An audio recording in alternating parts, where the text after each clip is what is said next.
Bueno, muy buenas noches a los que se conectaron a esta hora. Desde Caracas, Venezuela, les saluda Adriana Núñez Rabascal. El día de hoy hemos invitado a dos destacados académicos venezolanos, un economista, el procurador designado por el presidente interino Juan Guaidó, para hacer una discusión de ideas sobre toda esta semana de discusiones que ha habido en torno a las sanciones cuando ya no son individuales, sino contra empresas, como el tema de Petróleos de Venezuela. Hay grupos de opinión que hablan de levantar las sanciones. Le pregunto a ambos, al procurador general designado por Juan Guaidó, José Ignacio Hernández, y al economista con especialización en la materia petrolera, Luis Olivero. Cuando estas sanciones ya no son individuales, ¿pueden generar algún tipo de molestia en la calidad de vida de quienes continúan en Venezuela? Vamos a empezar con José Ignacio Hernández, quien es el procurador especial. Muchísimas gracias, Adriana, por la invitación para conversar hoy con todos ustedes y con mi querido amigo Luis. Bueno, por supuesto las sanciones económicas generan efectos secundarios, si no, no fuesen sanciones. Yo creo que más bien la pregunta tiene que ser si un análisis costo-beneficio, esos efectos colaterales de las sanciones se justifican. Y en el caso de Venezuela, además, lo que yo he venido sosteniendo es que la causa determinante del colapso en Venezuela no son las sanciones, sino es el hecho que Venezuela es un estado fallido, o si se quiere un estado frágil, y que el hecho de que se levanten o mitiguen las sanciones no va a cambiar esa realidad y que por lo tanto los venezolanos seguirán sufriendo las consecuencias de un estado fallido como es la emergencia humanitaria compleja, sin que además tengamos las medidas de protección que derivan del programa de sanciones adoptado por el gobierno de Estados Unidos. Recientemente, tanto Luis como el procurador general José Ignacio Hernández discutían justamente el tema de cómo decirle a los ciudadanos venezolanos, respondía Luis a un tuit que escribió José Ignacio Hernández, cómo decirle a los venezolanos esa explicación que usted está dando, es decir, al venezolano que en este momento lleva 18 horas en una fila para surtirse de combustible. Luis tiene la palabra. Bueno, mira, primero que nada, yo al procurador y agradezco la invitación, Alejandro, y a ti, Adriana. A ver, yo firmo todo lo que acaba de decir Nacho, en el sentido de que Venezuela es un estado fallido, a pesar de que aquí no nos vamos a parar, pero el concepto tal vez no encaja perfectamente, pero lo que dice Nacho del estado frágil, creo que le calza perfectamente a lo que hoy tenemos en Venezuela. ¿Okay? En segundo lugar, creo que no hay nadie en la faz de la tierra que hoy esté acusando a las sanciones de la crisis económica que estamos viviendo en Venezuela. La causa de la situación económica no tiene que ver o no nace con la sanción. Tanto Chávez como Maduro son los responsables de la crisis económica. Mi punto aquí, y es un poco lo que venimos a conversar hoy con Nachi, que he escrito varias veces en el periódico y que también he comentado varias veces en Twitter, es que yo no estoy para nada personales, pero sí estoy en desacuerdo con las sanciones directamente hacia el país. Hay un listado, actualmente hay entre 19 y 20 países que están sancionados. Y cuando yo empiezo a leer la lista de los países sancionados por Estados Unidos, Zimbabue, Burundi, Sudán, Corea del Norte, un conjunto de países, Irán tiene un poco de años sancionado, en ninguno de ellos se ha generado un cambio político. Yo entiendo perfectamente los argumentos, pero creo que llega el momento, y un poco lo que conversaba con Nacho en Twitter, en donde la estrategia tiene que revisarse de cara a ver qué es lo que vamos a hacer, porque el sufrimiento no es una condición para que ocurra el cambio político, un cambio político que no es seguro. Y esa es una de las ideas que yo quiero expresar y que tengo tiempo expresando. Estamos de acuerdo con las sanciones personales, las sanciones hacia el país, el tema de la gasolina. Estamos totalmente de acuerdo que tal vez lo que estamos aquí, muy pocos o ninguno, vamos a ver un litro de gasolina de esa gasolina iraní, pero con que lo vean médicos o con que lo vea alguna persona que está tratando de, por lo menos va a paliar en algo esa crisis que estamos viviendo. Que Venezuela se quede sin gasolina no significa que se va a generar rápidamente el cambio político. Después más adelante podemos ahondar, pero por lo menos las sanciones han empujado a Maduro a incrementar la economía subterránea y está sacando enormes recursos de ahí, y esos recursos están permitiendo a la élite gobernante mantenerse en el poder. Por cierto que esta semana la escritora Thaís Peñalver escribía un artículo en el que decía que Trump estaba convirtiendo a Venezuela en una suerte de Zimbabue, justamente con el argumento que tiene en este momento el economista Luis Oliveros, que se espera que la gente haya una suerte de estallido social porque ya no tiene que comer, porque no tiene gasolina, porque ahora tampoco tiene DirecTV, y que eso ha fallado, como ha dicho Luis Oliveros, en la mayoría de los países. José Ignacio Hernández, que justamente tiene esa posición de las sanciones no son las culpables del desgaste económico en este momento, sino todo lo que ha vivido el venezolano con Nicolás Maduro y con Hugo Chávez. Pero, ¿qué se puede hacer para que el venezolano no sea en este momento el que sufra las consecuencias de esas políticas o de esa presión que se está intentando hacer internacionalmente para que Nicolás Maduro y su camarilla cedan? Fíjate, lo primero que habría que apuntar es que el programa de sanciones en Venezuela, especialmente luego de la orden ejecutiva del 25 de enero del año pasado referida a PDVSA, se diferencia un poco de los programas tradicionales porque no se trata solo de sanciones que pretenden promover un cambio democrático en Venezuela. Se trata además de medidas que tienen como causa los ilícitos financieros perpetrados por el régimen de Nicolás Maduro y que han afectado a Estados Unidos e incluso el sistema financiero de Estados Unidos. Por lo tanto, las sanciones son para el gobierno de Estados Unidos un mecanismo de protección frente a la cleptocracia y los ilícitos financieros del régimen de Nicolás Maduro, pero también para los venezolanos, cosa que no suele incluirse en los análisis de las sanciones. Este programa de sanciones ha permitido proteger activos del régimen de Nicolás Maduro y proteger activos además de los acreedores, como es el caso específico de Citgo.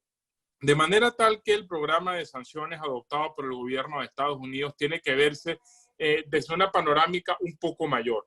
Por supuesto, insisto, hay efectos colaterales de las sanciones sobre la economía venezolana que pueden y deben atemperarse. El Departamento del Tesoro, a través de la OFAC, ha publicado una serie de lineamientos que facilitan los trámites relacionados con la ayuda humanitaria. En realidad no hay, desde la perspectiva de las sanciones, ningún impedimento para que la ayuda humanitaria llegue a Venezuela. Yo creo que esa es un área en la cual se pudiese avanzar sin duda para aliviar ciertos efectos nocivos que las sanciones puedan tener. Luis, tienes la palabra. Luis Oliveros, economista venezolano especializado en la materia petrolera. Mira, ciertamente estoy de acuerdo con lo que está comentando Nacho de que las sanciones están en impactar al gobierno. Sin embargo, es prácticamente imposible que los efectos secundarios no le lleguen al venezolano de a pie. Hay empresas que se están viendo afectadas, hay empresas que no tienen o proveedores que despacharle reputacional muy importante con hacer negocios con Venezuela. Los mismos venezolanos estamos viendo cómo nuestras cuentas en el exterior, por lo menos en Estados Unidos, son cerradas porque si usted trabajó alguna vez en el Banco de Venezuela, usted es proclive a que le cierren la cuenta. Pero también está el caso, y hay que decirlo, y lo he dicho muchas veces, y hay varios que están aquí que me han entrevistado, no estoy diciendo, y lo digo de una vez, no estoy en petrolera que ha generado con la sanción, pero una caída importante, el efecto de las sanciones son entre 500 a 600 mil barriles de producción petrolera venezolana. Hoy el Estado venezolano no tiene y le cuesta mucho colocar producción petrolera en el extranjero para vender. ¿Okay? Eso impacta indudablemente en la situación económica del país. Comparto que aquí hay un tema de corrupción, comparto que hay un tema de Estado. Podemos pensar, vamos a quitarle todos los ingresos al Estado venezolano para que así se genere el cambio político. Porque somos, antes éramos 30, ahorita podemos ser 25, 26 millones los venezolanos que nos vamos a ver afectados, no hay ingresos en divisas. Entonces, hay un quiebre, hay una delgada línea entre que las sanciones, porque al final las sanciones lo que están buscando es el quiebre de la élite gobernante, es la fractura cúpula. Y yo insisto, esa cúpula que está en el poder tiene amigos que ya están sancionados y que tienen un PhD en el tema de sanciones. Hoy nos visitaron, ya en estos días nos han estado visitando uno, que son los iraníes. Los cubanos son los máster en la materia. Y el gobierno de Maduro está enfocado en que las sanciones no lo afecten a su cúpula y que su cúpula se mantenga en el poder y que la siga pasando medianamente bien. Y miedo es que el venezolano sigan pasando los años, estemos en el 2025, 2028, 2030, y no haya una alternativa a las sanciones. No hay alternativa hoy a las sanciones. Y podemos, nuestras empresas se empequeñecen, nuestra población se hace más pobre, y la única herramienta de presión hacia Maduro sean las sanciones.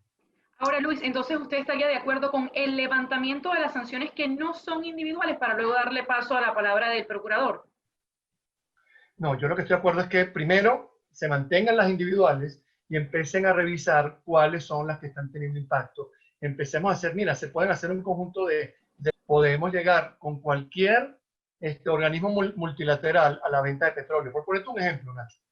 Podemos hablar con el Fondo Monetario, con el Banco Mundial, para que Venezuela venda petróleo, el petróleo se cobre por el Banco Mundial, por el Fondo Monetario, y ese dinero se utilice para mejora de los servicios públicos, que mira que lo necesitamos en Venezuela, con un conjunto de cosas que se pueden hacer. Yo lo que veo complicado es que el Estado venezolano se vaya quedando sin ingresos y la crisis no solo sino la crisis social que estamos viviendo empeore y el gobierno no cambie, no haya un cambio de gobierno. Y insisto, me estresa notablemente que las sanciones sigan pasando los años que Venezuela quede como un país cualquiera con 10, 15, 20 años de sanción. José Ignacio, tiene la palabra. Fíjate, Luis, yo creo que tú partes de un error de diagnóstico en cuanto a cuál es la causa de los problemas que azotan a los venezolanos. De nuevo, no vamos a entrar aquí a discutir los efectos colaterales negativos, las llamadas externalidades negativas que pueda tener el programa de sanciones, porque obviamente que los tiene, hay que trabajar en reducirlos.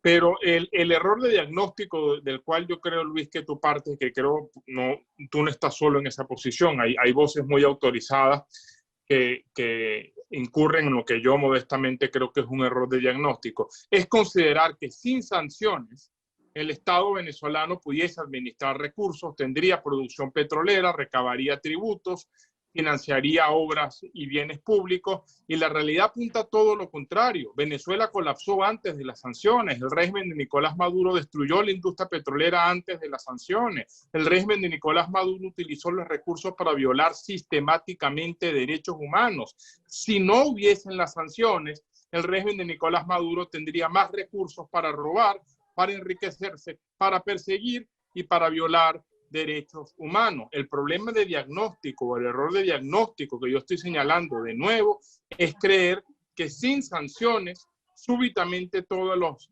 problemas que llevaron al colapso de Venezuela desaparecen. Y si lo vemos desde esta perspectiva, entonces es lo que yo opino, las sanciones no son una causa, las sanciones son una consecuencia del colapso de Venezuela y de la incrustación en las debilitadas estructuras del Estado de organizaciones criminales. Y Luis, tú has hecho referencia, por ejemplo, a un problema que se llama el overcompliance de los bancos. Eso no tiene nada que ver con las sanciones, eso tiene que ver con la mala reputación del régimen de Nicolás Maduro, que ha utilizado los recursos no solo para robar, sino para lavar dinero con estructuras súper complicadas que lamentablemente han hecho que Venezuela tenga una muy mala imagen que se va a mantener incluso más allá de las sanciones. Y hay un ejemplo empírico del cual yo me baso, con esto termino, que es Citgo. Citgo hoy día no tiene sanciones. Logramos suspender las sanciones a Citgo una vez que el legítimo gobierno en Venezuela tomó control de Citgo. Y sin embargo, los efectos colaterales de la mala reputación de Venezuela siguen allí. Entonces, en resumen, en realidad, levantando las sanciones, la restricción más vinculante al crecimiento económico venezolano va a estar allí, que es el colapso de Venezuela por el régimen de Nicolás Maduro. Y tú preguntabas, Luis, y con esto termino, que qué pasa si no hay cambio político. Yo voy a ser muy sincero, si no hay cambio político en Venezuela, con o sin sanciones, los venezolanos no vamos a sobrevivir y Venezuela se va a convertir en la próxima Somalia de Latinoamérica. Yo creo que pensar en aliviar las sanciones para perpetuar un régimen como el de Nicolás Maduro, con la esperanza de que de pronto cambie y de pronto comience a gestionarse como un buen gobierno y a pensar en el bien común, lamentablemente es una ilusión. Ahora, José Ignacio, pero ¿no cree que justamente ese discurso ha aglutinado a la cúpula chavista y que usted, como es parte del gobierno interino, no se le explica bien a la población que no tiene suficientes conocimientos, cómo son estas sanciones? Porque una que vive aquí en Venezuela escucha en las calles, a veces se repite el discurso oficial incluso entre personas que podrían tener un nivel académico. Es decir, ¿no cree que se ha cometido error en cómo se comunica este tema de las sanciones a la ciudadanía que está pasando trabajo horrible en este país? Sin duda hay un problema de comunicación, por supuesto, pero yo, y no por ser procurador, yo digo que lo de procurador es un cargo temporal y accidental. Como profesor universitario, creo que debo dar la verdad, lo que yo humildemente considero que es la verdad. Quisiera yo, para mí fuera más fácil decir que el problema son las sanciones y hay que levantarlas, pero creo firmemente que levantar las sanciones no va a corregir la restricción más vinculante y por el contrario puede desencadenar otras consecuencias más gravosas para la transición en Venezuela. Yo creo que más que hablar de levantar las sanciones, pudiésemos hablar de cómo se puede operar dentro del marco de las sanciones. Luis decía, por ejemplo, una idea que estaba flotando por allí, yo tengo tiempo estudiando, la petróleo por alimento. Eso se puede implementar dentro del programa de las sanciones. Ayuda humanitaria financiada con activos de Venezuela. Eso se puede implementar dentro del programa de las sanciones. Ahí hay mucho más espacio, porque además, y creo que este elemento también vale la pena introducirlo, Luis y yo podemos tener aquí una posición distinta, o los dos podemos estar de acuerdo que hay que levantar las sanciones. Yo como procurador especial pudiese decir que habría que levantar las sanciones. Esa es una decisión soberana del gobierno de Estados Unidos. Y en realidad no corresponde al gobierno interino tomar la decisión por el gobierno de Estados Unidos. Ahí no hay posibilidad alguna de incidencia. Donde sí que hay posibilidad de incidencia es en diseñar soluciones pragmáticas dentro del marco de las sanciones, porque sí creo, y lo reitero, hay todavía mucha oportunidad para explorar mecanismos de ayuda humanitaria que no pasan por levantar las sanciones y que por lo tanto serían mucho más fáciles de implementar. Por cierto, Luis, ahora que se habla, nombraron Citgo, hay una propuesta de Francisco Rodríguez de que Juan Guaidó, con el control que tiene de Citgo, prácticamente envíe gasolina a Venezuela. ¿Esto es viable a juicio de Luis Olivero? La propuesta de Francisco Rodríguez, ¿la han evaluado, la han revisado? Tenía la palabra.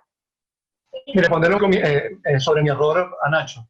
Mira, Nacho, a mí me encantaría que las sanciones hubieran entrado y que este gobierno hubiera caído o esté en vías de caer. Los que estamos aquí en Venezuela sabemos, por lo menos, eso es la sensación que estamos teniendo.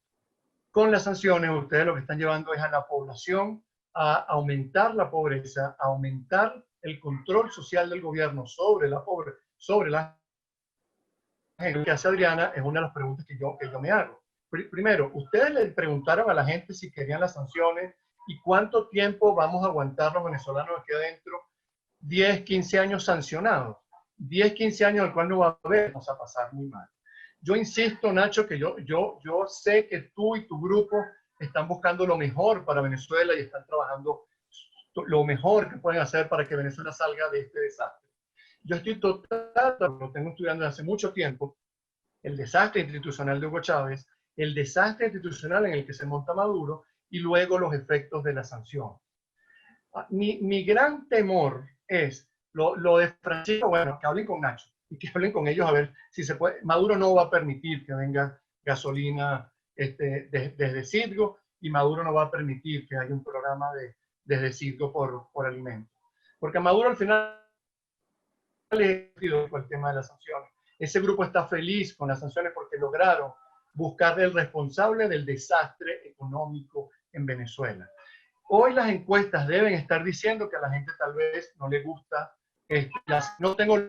pero deberíamos empezar a preguntarle a la gente qué quiere. Porque, y Nacho, como te lo dije en la conversación por Twitter, yo siento que hay una desconexión entre el gobierno interino y lo que la gente está buscando. Se termine el conflicto político o que haya una solución. No es culpa tuya, por favor, Nacho. No es culpa tuya, no es culpa de Juan, no es culpa de Leopoldo. Yo sé que no es culpa de ustedes, porque hay un actor mucho más complicado y que hace cosas. pero la gente quiere que este conflicto termine. La crisis es muy larga, van 7 años de crisis económica. Vamos a terminar este año con 75% menos del PIB de lo que tenemos en el año 2013. Y lo que activa la crisis en Venezuela de parte de ustedes es sanciones, sanciones. Llegó Irán, llegó el petróleo iraní, y lo que van entonces es más sanciones porque Venezuela e Irán no pueden comercializar con nadie, menos con ellos, y punto. Y a mí me encantaría de ustedes una alternativa, o que la estrategia es, bueno, mira, pasó tanto tiempo, las sanciones no llegaron a resolver el problema, que viene a continuación. Era Luis Oliveros. Ya, no, porque mi hija está comiendo. Nos va a quedar media hora. Voy a empezar a darle paso a algunas preguntas de los periodistas que se han conectado, y Ginette me pide que lea su comentario. Dice: si hay que revisar la política, de lo contrario no solo se afecta a la gente, sino a su propia opinión política. Comentarios como los de Marcano, se refiere a Gustavo Marcano en Washington, suenan demasiado desalmados para un país como Venezuela, sin nadie los querrá jamás. Solo los radicales que les hacen un flaco favor. Víctor Amaya: en el planteamiento de sanciones internacionales se tomó en cuenta el factor tiempo. No es lo mismo un programa de sanciones pensado para generar gran impacto que conduzca a un cambio político, y otra cosa es un programa de sanciones convertido en el new normal de la vida venezolana. Les dejo la pregunta de Víctor Amaya y luego va Gaby González, que está anotada de primera en el turno. Comenzamos con José Ignacio, que tenía la palabra después de Luis. Vale, perdón, estaba anotando aquí. Bueno, fíjate, muy buenas las preguntas, ¿no? Y voy a decir 3 cosas puntuales. Primero, de nuevo, eso que decía Luis de que por las sanciones hay economía informal en Venezuela, entonces yo pregunto, ¿y si no hay sanciones es que no habría economía informal? Hay economía informal porque el régimen de Nicolás Maduro necesita de esos mecanismos informales para mantener su cleptocracia. No son las sanciones las que convirtieron al régimen de Nicolás Maduro en un mal gobierno. Por ser un mal gobierno es que hay sanciones. Luego, ese tema de Luis que decía ustedes y tal, yo no entiendo quiénes son ustedes, sinceramente, pero más allá de eso, pareciera de nuevo como que si el gobierno interino, el presidente Juan Guaidó, hubiese declarado o acordado el sistema de sanciones.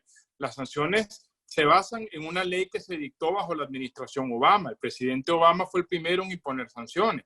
La sanción contra PDVSA se impuso el 25 de enero, 2 días después del reconocimiento del presidente Juan Guaidó. Es irresponsable decir entonces que el presidente Juan Guaidó ha debido preguntarle a los venezolanos sobre el programa de sanciones, cuando ese programa prácticamente que ya estaba cuando nosotros fuimos gobierno. E insisto, es una decisión soberana del gobierno de Estados Unidos, guste o no. Es una decisión que el gobierno de Estados Unidos ha adoptado. Y tampoco creo que sea pertinente decir que la política o la teoría del cambio se ha basado solo en las sanciones. Ahí está el estatuto que rige la transición a la democracia, que establece distintos mecanismos de justicia transicional, mecanismos incluso de negociación.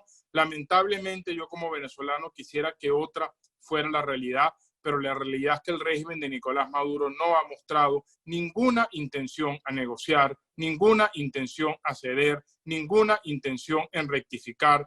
Y quizás de nuevo lo fácil sería decir simplemente eso es por las sanciones, levanten las sanciones o consulten al pueblo de Venezuela si quieren sanciones para corregir el problema, pero nada de eso va a funcionar. Y de nuevo, yo como profesor universitario estoy en el deber de, con honestidad, hablar con la verdad, aunque sea muy cruda, e insisto, la verdad es que mientras el régimen de Nicolás Maduro se mantenga en el poder con esa actitud intransigente hacia el cambio, Venezuela está condenada a una crisis sin precedente, mucho, mucho más grave que la que tenemos, lamentablemente. Luis. Bueno, mira, Nacho, yo nunca dije que porque por las sanciones había economía informal, Maduro tiene una economía informal. Una economía informal, y con las sanciones lo que hace es fortalece y empieza a recibir una gran cantidad de recursos por una economía subterránea que está creciendo a pasos agigantados. Oye, yo el tema económico lo tengo claro, Nacho. Yo no sé si el programa de amnistía de ustedes tenía suficientes incentivos para que la gente se volteara. Y ciertamente las sanciones comienzan con Obama. Eso lo tiene mucha gente no lo tiene. Pero ciertamente las sanciones de Obama permitían que PDVSA vendiera petróleo y que comprara gasolina, ¿no? Eso hay que tenerlo claro. Mira, yo me quedo con la pregunta que hizo Víctor. El new normal de las sanciones para los venezolanos no era nada agradable vivir en Venezuela con Nicolás Maduro y con Hugo Chávez. Eso estamos totalmente de acuerdo. Yo leí el tuit de Gustavo Marcano donde decía que no debería entrar una sola gota de vino. Yo le tengo cariño, le tengo respeto. Y te lo dije, Nacho, cuando tuvimos nuestra conversación amorosa en Twitter. Yo a ustedes les tengo cariño, les tengo respeto y les tengo consideración por todo lo que están pasando. A ti, no sé, allá que no pueden estar hoy en Venezuela, por las circunstancias y por la dictadura que se vive en Venezuela. Pero una cosa es eso, y la otra es leer un tuit donde dice que los venezolanos no le entre una sola gota. Yo estoy totalmente de acuerdo que del 1.500.000 barriles que está llegando, yo no lo voy a ver, pero que lo vea algún médico, un porcentaje mínimo de la población, eso puede salvar vidas. Y te lo insisto, y tomo las palabras del padre virtuoso de esta semana, de la semana pasada, cuando habla de la desconexión. Insisto, yo veo que hay una desconexión. Yo entiendo que la situación no es fácil, entiendo que pasan los días, que las cosas están complicadas, pero para nosotros estar en Venezuela es mucho más complicado. Y por favor, Nacho, no te molestes porque no estoy diciendo que estás allá. ¿Ok? No, para nada lo estoy diciendo para ponernos a pelear con ese argumento. Pero algo con lo que estamos viviendo y con lo que estamos en Venezuela. Hay una desconexión. Tenemos que buscar o tenemos que ver cómo se hace para que la estrategia cambie o sea más eficaz, porque la sanción, también me preocupa el tiempo, 10 años con sanciones, el new normal, como dijo Víctor, de las sanciones es nefasto para los venezolanos. Desmuteen el micrófono a Gabriela González para que pregunte. Sí, buenas noches. Bueno, lo primero sería, digamos, hacia el procurador y es un poco girando en esto de las sanciones y la efectividad de las sanciones. O sea, ya más que dicho, el sentimiento también de muchas personas es que las sanciones generan un mayor control social por parte del gobierno de Nicolás Maduro. Y si muy bien usted acaba de decir que las sanciones vienen incluso desde el gobierno de Obama, el gobierno interino tiene un lobby importante dentro del gobierno estadounidense, donde se podría evaluar cuán efectivas han sido las sanciones para lograr un cambio de gobierno. Usted mismo acaba de decir que no ve que haya una posibilidad de que el gobierno de Nicolás Maduro acceda. Entonces, ¿qué sentido tiene seguir de alguna manera con esta mecánica de sanciones y que el gobierno interino no haga por lo menos una solicitud de que no sea esa la vía para seguir presionando al gobierno de Nicolás Maduro para lograr efectivamente este cambio? Y lo otro hacia Luis, sería qué escenario se puede esperar con más sanciones, con la situación de la gasolina ahora cobrándose en dólares, entre 3 y 4 dólares, estamos viendo ya esta semana que estarían cobrando la gasolina, además en un contexto hiperinflacionario. ¿Qué escenario económico pudiese devenir en los días que vienen? José Ignacio. El objetivo que nos hemos fijado dentro del gobierno interino de nuevo es analizar qué posibilidades de acción, incluso en el plano humanitario, pueden implementarse dentro del programa de sanciones. Y sin duda hay una infinidad de opciones que se pudiesen implementar. En muchos de los casos, lamentablemente, es el propio régimen de Nicolás Maduro quien obstruye cualquier tipo de ayuda humanitaria que el régimen no pueda controlar. Yo, de nuevo, quisiera que otra fuese la realidad de Venezuela. Entiendo el punto de la desconexión. Afortunadamente yo no soy político, soy un técnico y digo que afortunadamente porque siendo político me costaría mucho, pero sí recuerdo aquel episodio de cuando Churchill, lo decía yo en el artículo que publiqué en La Gran Aldea, le anunció al pueblo británico que solo podía ofrecer sangre, esfuerzo, sudor y lágrimas. Muchos lo cuestionaron, quizás habrían dicho que no tenía desconexión, que mejor era decir que habían otras opciones. Lamentablemente el problema de fondo, el elefante en la habitación, no son las sanciones que podrán revisarse, podrán quitarse, es el régimen de Nicolás Maduro y mientras el régimen de Nicolás Maduro no salga, Venezuela no va a poder sobrevivir. Luis. Le respondo a Gabriela con el tema de los escenarios y las sanciones. A ver, ese millón, recordemos que no todo lo que llegó es gasolina, lo que se sabe es que llegó también algunos aditivos, algunos producir, para poner a funcionar las refinerías que están arreglando, que están reparando. En esas refinerías hay empresas privadas nacionales. Los iraníes no están las refinerías, gracias a Dios, porque si no, no tuvieran ninguna esperanza. Y también hay empresas chinas y personal chino. El escenario que se maneja es 45 días, pero estas próximas 2 semanas son fundamentales para que se empiece a saber con exactitud si vamos a tener o no volúmenes, por lo menos de producción de gasolina, de volúmenes más o menos importantes. ¿Okay? Hoy Reuters, no sé si está alguien de Reuters aquí, pero le estoy dando Reuters hoy hablaba de que las refinerías en Venezuela habían casi duplicado la producción de productos. Estaban trabajando al 8, al 7%, y ya están llegando a casi el 20% de la capacidad. Se espera que eso aumente conforme, la clave aquí es Paraguaná, a Gabriela, y los escenarios están basados en Paraguaná, porque el Palito, la producción de gasolina no es tan grande. Paraguaná es la clave para saber cómo va a ser en las próximas semanas. ¿Okay? A ver, yo le tengo más miedo al tema de los combustibles que a la misma pandemia, a pesar de que los números empezaron a aumentar en Venezuela, porque esta es una sociedad y este es un país que no funciona sin gasolina. Aquí la gente, aquí nos acostumbramos y el servicio público, el servicio de transporte, no sirve para nada. Entonces, ciertamente este país sin gasolina es un completo desastre. Ellos están apuntando a que Paraguaná lo van a poder levantar en un porcentaje importante y que vamos a empezar a ser medianamente autosuficientes con la gasolina, una gasolina que va a tener un precio mayor. Ella me hablaba de la hiperinflación, la gasolina en los esquemas de precios que uno ha visto. Ojo, yo no estoy dándole, por favor, no estoy en PDVSA, no estoy en ministerio, no le estoy dando ningún tipo de asesoría a nadie de ellos, por favor. Pero el tema de precios que se supone no van a regalar más la gasolina, se supone que se va a indexar la gasolina al dólar. Y con eso, el aumento va a ser una vez y luego se supone que hay un periodo de estabilidad porque el precio está estabilizado o está indexado al dólar. Inflación, tal vez en ese segundo mes, luego debería de estabilizarse y ser un rubro en la estructura del costo, pero no debería tener mayor variación. Otra cosa, disculpa Adriana, que me estoy extendiendo mucho, la demanda de gasolina ha bajado considerable, ya había considerablemente antes de la pandemia, y se supone que esa nueva Venezuela, esa nueva economía, que es mucho más pequeña, requiera menos combustible, por lo tanto menos gasolina de la que estaba demandando en los meses de enero.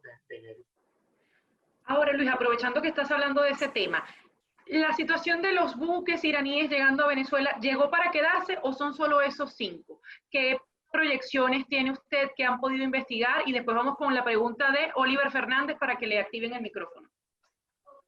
Nacho, oye este cuento.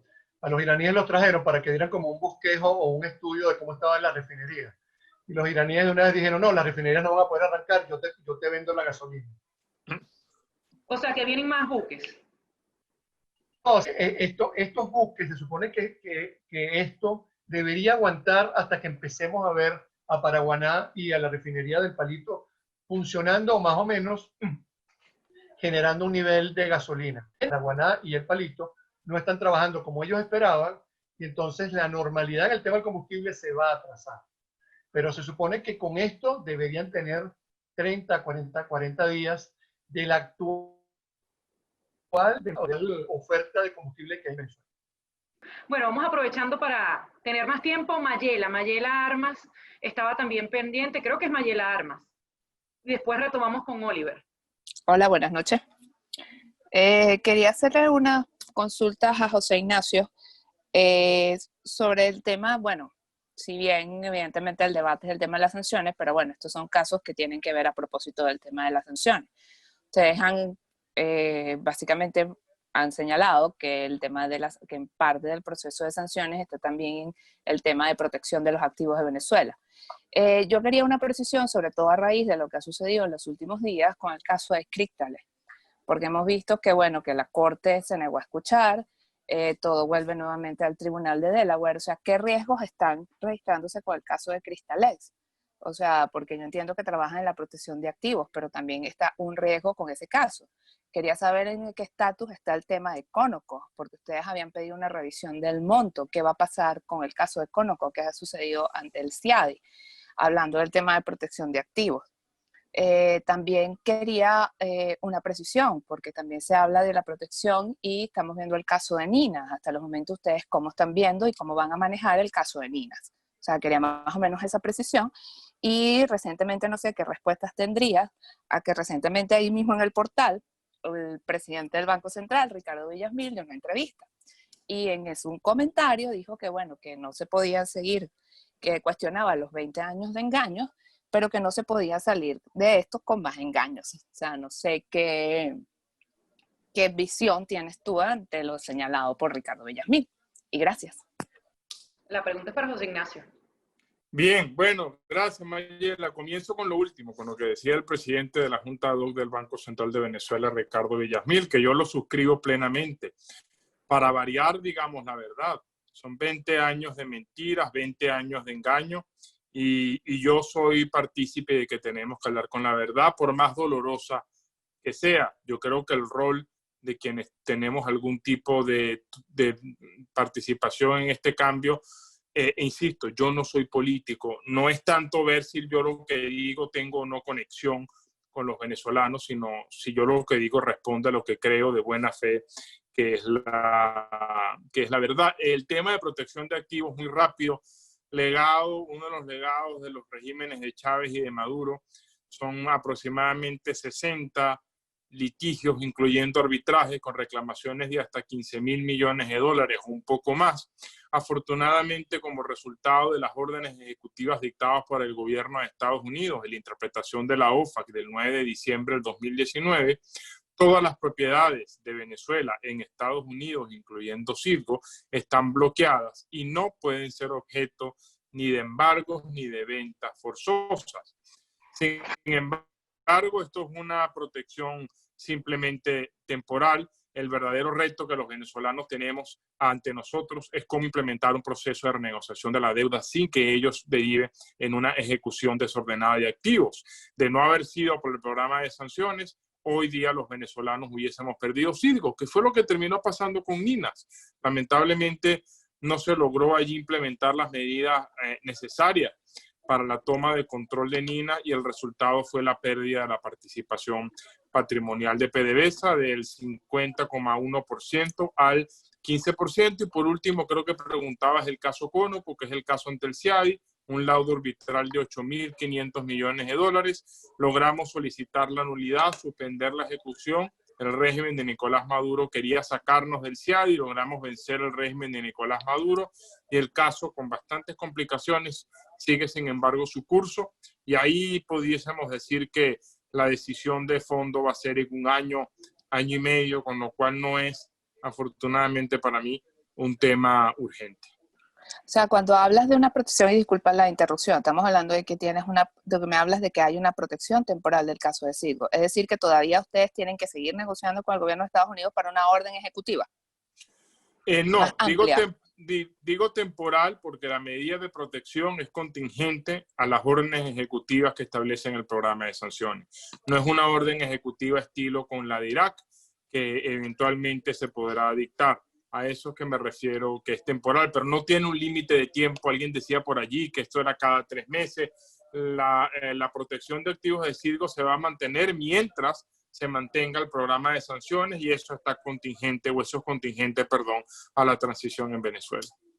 O sea, no está previsto una nueva orden ejecutiva, solicitar al gobierno que sea una orden ejecutiva más amplia. Sigue estando dentro de las peticiones que hemos formulado al gobierno de Estados Unidos. Por los momentos no creo que el gobierno avance en ese paso, porque ya con las órdenes ejecutivas de las sanciones, la interpretación de la OFAC se logró exactamente el mismo resultado. Okay. Luis, ¿algo que agregar? Gracias. ¿O le damos el paso a Oliver Fernández, que está pendiente por preguntar? ¿Desmutea a Luis? Ajá. No, para nada. Nacho es el que tiene esos datos. Yo estoy oyendo. Vamos ahora con Oliver Fernández. ¿Ya resolviste el problema técnico, Oliver Andrés? Ok, bueno, buenas noches, saludos a todos. Bueno, un poco siguiendo con la línea de Gaby, yo también creo que, por un lado, las sanciones han servido de plataforma para el control social. Ahora tenemos el coronavirus, que creo que también le viene como anillo al dedo, y por supuesto también creo que eso va a ser prácticamente como el billete de 100 bolívares, ¿no? Que vamos a ser los últimos en levantar esta cuarentena. Y bueno, y por otro lado también quisieras un comentario. Pareciera que los países no tocan fondo con las crisis económicas. Hace años quizás era, no sé, inimaginable que llegaríamos al punto en el que estamos.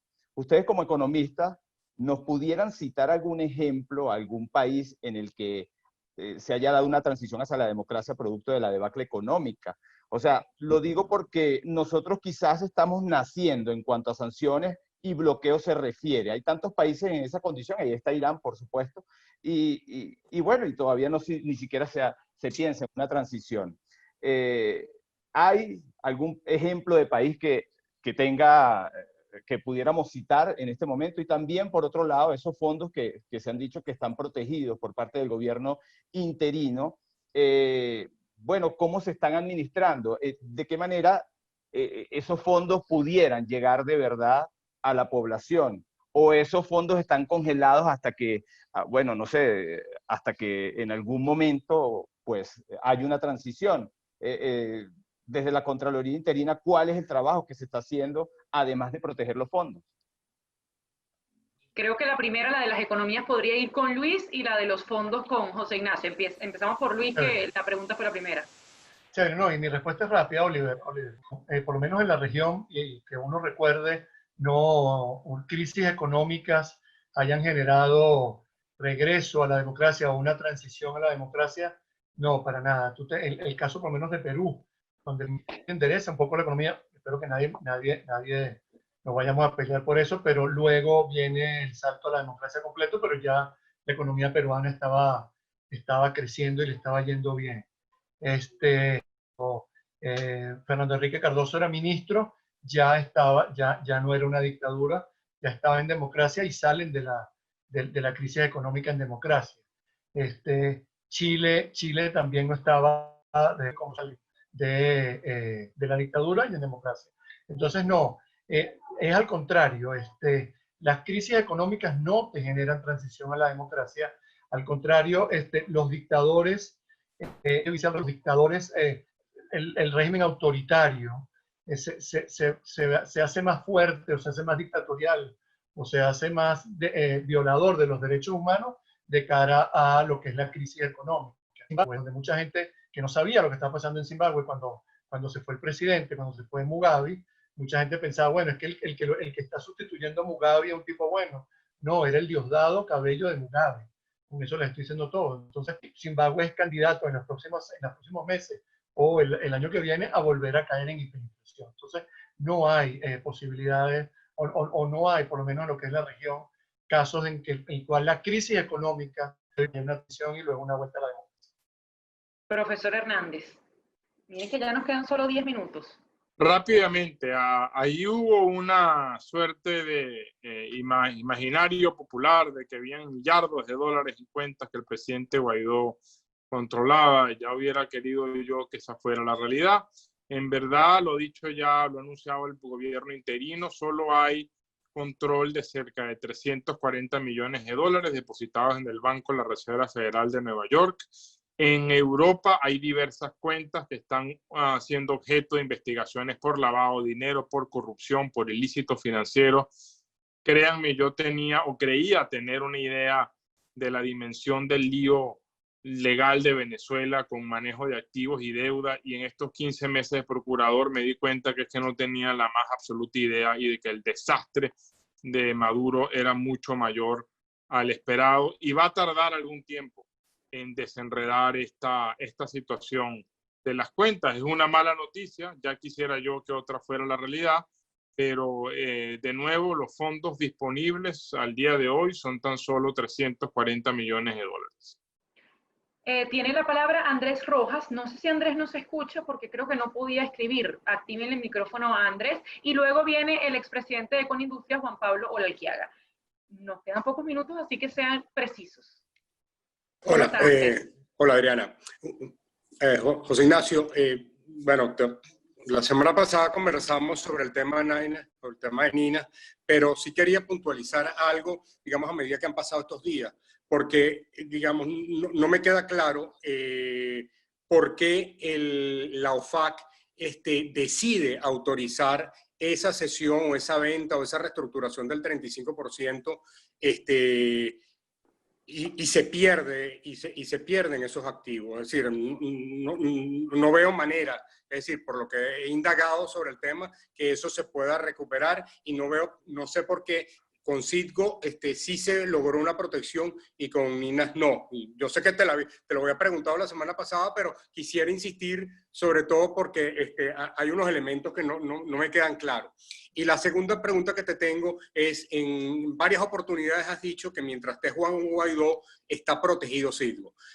Imaginemos que lleguemos al escenario de diciembre, haya o no haya elecciones, hay una indefinición. ¿Cómo queda esa protección de esos activos si Juan Guaidó dejara de ser presidente interino?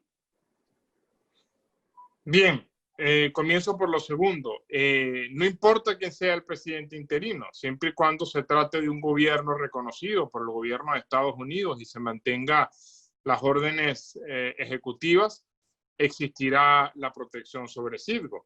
Si mañana se levantaran las sanciones, mañana en la tarde los venezolanos perderíamos Citgo, de la mano de los acreedores con laudos arbitrales y de ciertos tenedores de bonos. Citgo no duraría apenas horas. En cuanto a lo de Ninas, voy a dar mi interpretación exclusivamente personal de lo que he podido indagar y reflexionar luego de la entrevista, que te agradezco de nuevo. Creo que pudo haber tenido influencia un tema de relaciones diplomáticas. En Suecia, que es donde está Ninas, había interés de preservar esa empresa. No se podía preservar si PDVSA tenía la mayoría accionarial, y quizás pudo haber entonces influido algo de política internacional para ceder ese porcentaje de PDVSA en beneficio de mantener las operaciones de Ninas en Suecia. Creo que ese pudo ser un elemento determinante, y aun cuando no tenemos toda la información, pero pareciera que el acuerdo al cual se llegó para reducir la participación con PDVSA, si se cumplen ciertas condiciones, pudiese reversarse. Pero de nuevo, Ninas sigue en un proceso de bancarrota y habría que esperar a que el procedimiento de bancarrota culmine. Eventualmente el juez de bancarrota puede ordenar liquidar Ninas, y ahí sí es verdad que no habría nada que hacer.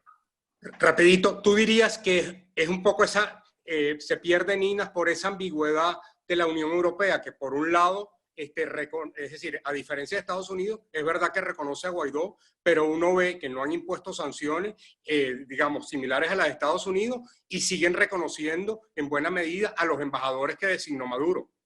Sí, sin duda ese fue un elemento, un problema práctico que tuvimos en Holanda, que es donde está la filial de Ninas. En la política exterior de Holanda y de la Unión Europea en general no era la más favorable para la toma de control y protección de la empresa, y lamentablemente nada pudimos hacer de este lado. Tiene la palabra Juan Pablo Olalquiaga, quien también se ha unido a este Zoom. Desactívale el micrófono a Olalquiaga, por favor. Buenas tardes, muchas gracias. Fíjate, como la pregunta es, el tema es el impacto de las sanciones en la economía venezolana. Bueno, yo creo que esa es una pregunta que no es tan directa ni tan sencilla, y no se puede responder como con un sí o un no, como ha sido el debate que está en este momento. Para el año 97, cuando cayó el precio del petróleo con su equivalente en términos de falta de ingresos, la economía venezolana no sufrió, no hubo escasez, no hubo pérdida de empleo, como consecuencia de que había una economía muy estructurada. Se producía mucho dentro de Venezuela y no hacía falta las importaciones. Desde el año 2004, la economía venezolana ha pasado a ser una economía básicamente de importaciones. Primero, por la sobrevaluación de la tasa de cambio, que privilegió las importaciones, y segundo, porque los negocios de Cadivi se hicieron sustancialmente más atractivos que el hecho de producir. En consecuencia, habían importaciones de contenedores que lo que traían eran tambores con agua de mar o un tubo adentro solamente, ¿no? Luego de eso vinieron toda la sarta de acciones que atentaron contra el hecho de que hubiera una economía estructurada. Los controles que dieron al traste con la producción de muchos bienes, las expropiaciones y la falta de reconocimiento de los derechos de propiedad, todo eso con la caída de confianza, o con la pérdida de confianza, que una economía requiere como para poder operar, ¿no? Si a eso le agregamos la destrucción de la infraestructura, bueno, uno se da cuenta de que esta economía venezolana se destruyó mucho antes de que llegaran las sanciones. Si no hubiéramos tenido sanciones, igual hubiéramos tenido el apagón del año pasado, o igual hubiéramos tenido la hiperinflación, igual hubiéramos tenido todas esas 10.000 empresas industriales que cerraron, o 11.000 empresas industriales que ya habían cerrado para ese momento, o las 250.000 empresas de toda naturaleza que habían cerrado. Igual hubiéramos tenido la banca en esta situación como consecuencia de no poderse sostener por medio de la intermediación, de haberse encogido y no haber podido sostener la capacidad de financiamiento que requiere cualquier tipo de empresa, ¿no? Entonces, el haber conducido al país a que dependiera exclusivamente del petróleo, con un petróleo que además se fue acabando, bueno, no como consecuencia de las sanciones, sino como consecuencia de las muchas otras razones relacionadas con temas gerenciales o con temas de desvío de fondos. Bueno, si no tuviéramos sanciones no estaríamos en una posición muy distinta. Tal vez si no tuviéramos sanciones lo que tendríamos es un país más endeudado, a un costo más alto, ¿verdad? Y con un régimen que todavía podría estar en situación de consumo robando, ¿no? Yo creo que la pregunta aquí es hasta qué punto las sanciones pueden ayudar en producir la transición. Bueno, y esa pregunta yo creo que no es una pregunta que se limita solamente a las sanciones. Las sanciones pueden ayudar un poco para que esa transición se produzca en la medida en que van limitando los fondos como para que se pueda seguir robando. Pero las otras preguntas son preguntas, o la respuesta a esa pregunta es por otro lado de naturaleza netamente política. Si los venezolanos no hemos podido acompañar estas acciones que son las sanciones con otras acciones internas que tienen los países que producen las transiciones, bueno, eso es una responsabilidad de nosotros los venezolanos. Por ejemplo, en este momento, con toda la cantidad de manifestaciones que hay por agua, por electricidad, por falta de sueldo, por condiciones de insalubridad, bueno, no hay una clase política ahí o unos partidos políticos acompañando eso para que tenga una traducción en protesta política. Entonces no sale de ser protesta por acceder a aquello por lo cual se está protestando. Por otro lado, tenemos una sociedad más estructurada que pertenece a organizaciones en la cual tampoco se pone de acuerdo de cómo responder. A principios de este año teníamos la diatriba entre los empresarios sobre los que se adecuaban al continuismo o los que se oponían al continuismo. Más allá de los empresarios hay una cantidad de otras organizaciones que dicen, bueno, yo no me vinculo con los políticos porque no me siento reflejado, pero que constituyen organizaciones de la sociedad. En conclusión, las sanciones, bueno, no son para nada las que destruyeron la economía venezolana. Esa destrucción se produjo mucho tiempo antes. Las sanciones en algo pueden ayudar, pero la responsabilidad política radica en nosotros, los venezolanos, sobre las acciones que podamos traer para acelerar el que la transición se pueda o no producir. Gracias. Cualquiera de los dos que desee tomar la palabra, el primero que desee. Yo, Pablo, preguntó y se respondió, y lo que dijo fue, Juan Pablo, saludos al Champo, saludos al Junior. No, mira, yo creo que hasta Nacho está de acuerdo en que yo no he dicho que las sanciones han generado la crisis. Si eso se entendió, mira, he escrito bastante al respecto y me han entrevistado muchos de los que están aquí. Yo nunca he dicho que las sanciones son la causa de la crisis económica. Eso es todo. José Ignacio, si tiene algo que agregar a lo que dijo Juan Pablo Laquiaga hace algunos minutos. No, totalmente de acuerdo con lo que dijo Juan Pablo. No agregaría nada. Y aprovechando que estamos hablando de sanciones y que hay un economista petrolero en esta discusión, hace algunas semanas el nuevo zar de la economía, Tarek El Aissami, hablaba de una suerte de privatización de petróleos de Venezuela. Para Luis, ¿es recuperable Petróleos de Venezuela? ¿Tiene sentido una privatización? Y para José Ignacio, ¿es viable la privatización que pueden hacer desde la Procuraduría para frenar esas acciones que tienen en este momento Tarek El Aissami? Empezamos por Luis. Si es viable PDVSA en este momento, ¿para qué sirve PDVSA en este momento? Mira, Adriana, ese tema da para otro seminario y conversamos la semana que viene y hacemos otro Zoom al respecto. Mira, casualmente el jueves tuvimos una conversación, casi 5 horas, un evento de la Asamblea Nacional, hablando sobre la ley orgánica, sobre la reforma a una nueva ley de hidrocarburos. ¿Para qué sirve PDVSA ahorita? Yo creo que estamos tan mal que no podemos ponernos a hacer una empresa nueva. Yo creo que en el camino tenemos que agarrar lo bueno que tenga PDVSA, tenemos que reformar la ley orgánica y tenemos que ir a un aumento del peso del sector privado en la industria petrolera. Pero un aumento importante, o sea, hay artículos que hay que reformar.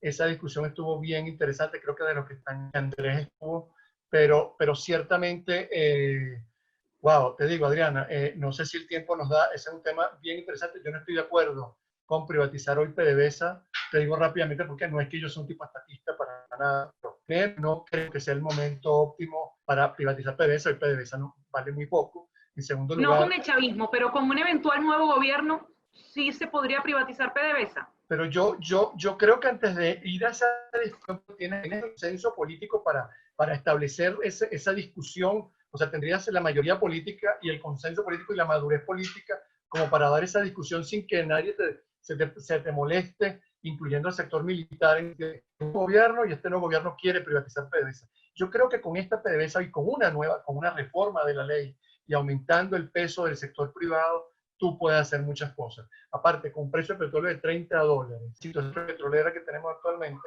hay que hacer muchas cosas, primero creo yo, para que podamos conseguir un precio aceptable si ese es el consenso político, que creo que va a ser prácticamente imposible conseguirlo, al menos en el corto o mediano plazo. José Ignacio, le preguntaba sobre si se puede desde la Procuraduría frenar algunas de estas acciones que está intentando Tarek El Aissami. Claro, y lo hemos hecho. La privatización de facto de PDVSA, como yo la llamo, porque es una privatización irregular, informal, inconstitucional, corrupta, como todo lo que hace el régimen de Maduro. Esa privatización de facto comenzó en octubre de 2016, cuando el régimen de Maduro cedió a inversionistas extranjeros el 50,1% de acciones de Citgo como colateral del bono 2020.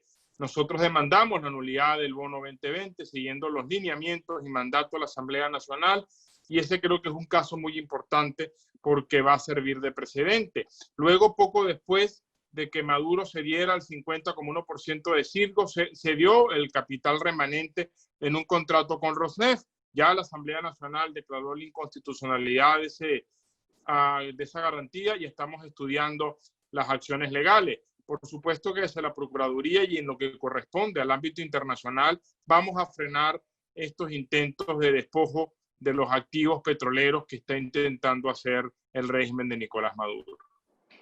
Luis quiere agregar algo porque escribiste dame un minuto para decirlo. Sí, porfa, disculpe, y lo puse pegado. Ese documento que salió de PDVSA, culparon sindicatos de PDVSA, culparon a Asdrúbal, culparon a Orlando y me culparon, digamos, yo puedo llegar a ser el padre o la madre, no sé cómo nos vamos a repartir eso entre Asdrúbal, Orlando y yo, pero supuestamente es tan liberal para ellos y tiene cosas tan interesantes y tan rescatables, que le están echando la culpa a algunos economistas de la oposición. Lo que la gente no sabe es que ese documento sale de planificación de PDVSA, pero hay 2 documentos más. Esos sí no salieron. Y esos documentos salen para tantear un poco cómo el gente está percibiendo, pero sobre todo el chavismo, cómo está percibiendo que en PDVSA se empiece a abrir a la inversión privada, que empiece a abrirse a empresas privadas. Ese era todo el detalle. Disculpa que haya... Bueno, ahora sí nos queda muy poco tiempo. Si hay alguien que pueda preguntar rápido, yo sé que ustedes dan muchas vueltas la mayoría, si alguien puede preguntar rápido, tiene la palabra, lo escribe. Mientras tanto, les pido a nuestros invitados de hoy, José Ignacio Hernández, procurador especial, y a Luis Oliveros, economista especializado en materia petrolera, una conclusión de lo que hemos hablado hoy sobre el tema de sanciones. Comenzamos con José Ignacio Hernández, procurador especial, mientras alguien se toma el tiempo veloz de plantear otra pregunta. No, yo quisiera rescatar un elemento que dije que es la invitación, no solo a Luis, sino a todos los que han venido trabajando este tema. Yo he podido conversar con muchos de ellos, cómo se pueden articular soluciones prácticas que funcionen dentro del marco de las sanciones. Levantar las sanciones al día de hoy me parece que pudiera ser más un ejercicio académico o hipotético que algo que se puede hacer en la práctica.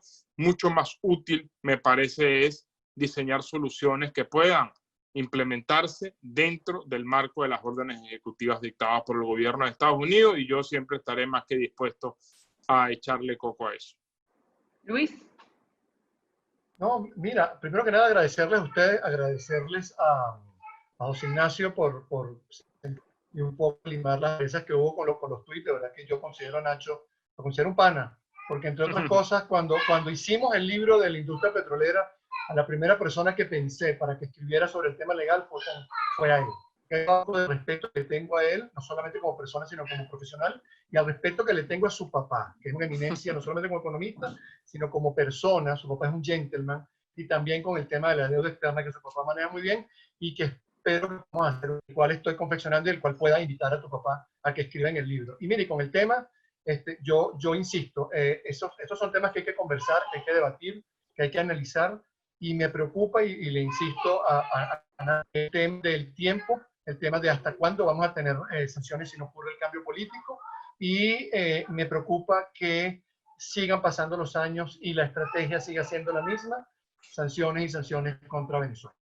Por cierto, César Batis hace un comentario político. No sé si ustedes están habilitados para responderlo, pero dice, si parece un hecho que si Maduro endereza la crisis de la gasolina, vendrá la elección parlamentaria para que el PSUV, resulte, si no ganador, al menos no pierda como en 2015. Entonces, de ser así, ¿cuándo se va Maduro? ¿Cómo se puede hacer un cálculo con la elección parlamentaria en la mira del oficialismo? José Ignacio. Nacho, tú. Ese es un problemón. La elección parlamentaria no soluciona ningún problema, ¿no? O sea, el problema en Venezuela no es que hay que elegir un nuevo parlamento, es que el parlamento que se eligió en el 2015 nunca funcionó, y una nueva elección de un parlamento sin garantías electorales, sin condiciones de ningún tipo, solo va a llegar exactamente al mismo resultado. O sea, que eso no es ninguna solución a ningún problema, a decir verdad. Fernando Reyes es el último que va a participar, velozmente, porque creo que solo quedan 3 minutos. Gracias, Adri. Gracias a todos los que están conectados, y gracias a los ponentes por esta explicación tan buena que nos han dado. La pregunta es para el procurador. Básicamente, hace poco salió una sentencia del Departamento de Justicia de los Estados Unidos sobre el tema del señor Ortega y el caso de PDVSA, donde básicamente se declaraba que PDVSA no era víctima, sino era parte del esquema de corrupción de este señor, ¿no? y del régimen. La pregunta puntual es si esto puede dar pie a que se desarrollen investigaciones sobre el tema de crimen organizado y corrupción en el caso de PDVSA, y qué implicaciones podría traer esto para la empresa en un futuro. Excelente pregunta. En efecto, ese dictamen se dio hace aproximadamente semana y media. Tengo hasta este viernes para responderlo. Yo he venido conversando con el Departamento de Justicia, una conversación bastante amena y franca. Y este es tan solo un detalle del problema por los cuales atraviesa PDVSA, y que va a ser sin duda uno de los aspectos más complejos cuando se diseña la recuperación de la industria petrolera. Creo que tenemos tiempo, no se ha colgado todavía. Gabriela González quería hacer otra pregunta. Y el procurador que hablaba sobre buscar soluciones dentro del marco de estas órdenes ejecutivas, ¿tiene en la mente alguna? ¿Cuál podría ser una de ellas que usted pudiese proponer ante el gobierno interino? Varias. Por ejemplo, cuando salió la orden ejecutiva del 5 de agosto, con el embajador Carlos Vecchio, diseñé el conjunto de propuestas que terminaron en las licencias para medicamentos, alimentos, ayuda humanitaria. Particularmente ahorita estamos trabajando en mecanismos que alivien cualquier tipo de restricción derivada de las sanciones para que organismos internacionales puedan proveer ayuda humanitaria a Venezuela. Pero lamentablemente uno de los principales obstáculos que he podido apreciar es lo que se llama el overcompliance de los bancos. Los bancos piden muchos requisitos, y eso no tiene que ver con las sanciones, lamentablemente tiene que ver con la mala reputación que Venezuela tiene como consecuencia de décadas de mala administración. Bueno, como que todavía nos queda tiempo. Alejandro Hernández también pidió la palabra. Saludos a todos, de nuevo. No, yo simplemente, a modo de conclusión de ustedes, después de agradecerles por estos minutos que se tomaron para todos nosotros, quería preguntarles si existe alguna manera de establecer una narrativa o un proceso de explicación de cara a la gente sobre este proceso, ¿no? O sea, que la gente se quede, que no sea la desinformación la que reine, ni mucho menos, oye, los intereses malintencionados, que también los hay sobre este tema, ¿no? que incluyen o que están de repente vinculados también con intereses económicos. Entonces yo me preguntaba, siendo ustedes dos unas personas que ninguno tiene mala intención ni está actuando con ninguna mala intención de cara al país, si ustedes ven posible, oye, hacer una especie de comunicación conjunta, digamos, de las partes, que vaya en pro de que la gente tenga el mejor o la mejor información acerca de este tema que es tan complejo y que, bueno, definitivamente puede empeorar y también alargarse. Ese era mi planteamiento. Mira, por mí encantado. El tema es que creo que tenemos opiniones un poquito diferentes con respecto a las sanciones, tanto Nacho como yo, pero a lo mejor la gente nos lee y bueno, sacará sus conclusiones, pero encantado de ayudar a la gente sería también que podamos hacerlo conjuntos. ¿Cómo no? No, yo me refería no tanto a ustedes dos como personas, sino yo diría al gobierno interino y a ti, Luis, en tu caso, que no formas parte del gobierno interino, una persona que tiene, bueno, repercusión pública. Ahí tú formas parte de una corriente de opinión que, si bien es cierto, no está a favor de las sanciones, también cree, o sea, o tiene unas posturas que son válidas y que también van en función del país. Entonces, yo lo que creo que lo que hace más daño es la desinformación que se genera a raíz de este tema y los intereses ocultos que hay detrás de eso, ¿no? Entonces, bueno, no sé, me preguntaba si era posible que gente como tú y, bueno, por supuesto, del gobierno interino, que son los que tienen la primera responsabilidad, oye, pudiera hacerse un esfuerzo de cara a comunicar, pues, lo que es fidedigno acerca de este tema tan polémico y delicado. Yo estoy muy de acuerdo. En realidad, insisto, hay mucha oportunidad para mejorar la comunicación y a ello hay que agregar que el régimen de sanciones en Estados Unidos y la OFAC es bastante complejo de entender. Yo luego que tengo 15 meses dedicándole buena parte de mi tiempo a eso, me he dado cuenta que ese es un mundo completamente distinto y completamente desconocido para los venezolanos. Entonces hay en efecto mucha desinformación y creo que un primer esfuerzo que se pudiera hacer es tratar de poner las cosas en blanco y negro y a partir de allí tratar de solucionar aquellos aspectos que sean más fáciles de solucionar e ir avanzando en esa dirección. Luis, para cerrar. Mira, primero, disculpen el grito de mi hijo, esta es la hora de los disturbios porque tiene que ir a dormir, entonces empiezan las guarimbas y los disturbios a esta hora en mi casa. Mira, en lo que yo pueda apoyar a el gobierno, estoy a la orden. Y si eso además es para ayudar a los venezolanos, mucho mejor, siempre a la orden. Muchísimas gracias a ambos por haberse unido a esta conversación y también a las otras 20 personas que se unieron a esta discusión, una discusión de ideas. Luis Oliveros, economista petrolero, y José Ignacio Hernández, procurador especial designado por el gobierno interino de Juan Guaidó. Esto va a ser publicado, la conversación completa, en el canal de YouTube de La Gran Aldea, así que luego les mandamos el link. Muchísimas gracias.